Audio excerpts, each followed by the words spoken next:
Welcome to the sweetest edition of Taste of Mexico by Mexico News Daily. I'm Maria Melendez, and today we're gonna try all of this. Now, these are sweet treats from the state of Puebla, although you can find some of them in any part of the country. So let's begin by tasting crystallized fruit. And one of my favorite things about this is that it is reminiscent of our pre-Hispanic heritage.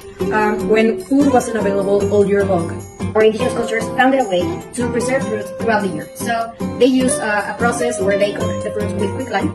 But the Spanish came in. They added sugar to the recipe, and now it is one of the most delicious ways of eating fruit. You can pretty much crystallize any fruit that you can think of. This is tuna that we already talked about.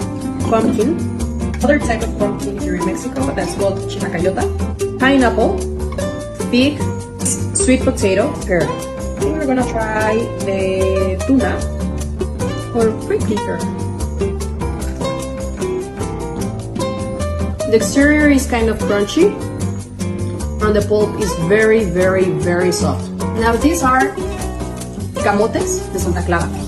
This is sweet potato, and this is a sweet potato with guava. I think that I actually never tried this. This is so good.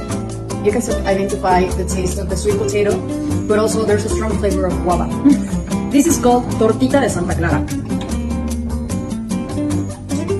Really, you have to go to Puebla to buy this. Only this. If you don't want to try the rest, that's okay, but you must try this one. It's just a cookie, a wheat flour cookie, with this glaze on top of pumpkin seed, and it is outstanding. I'm gonna finish this.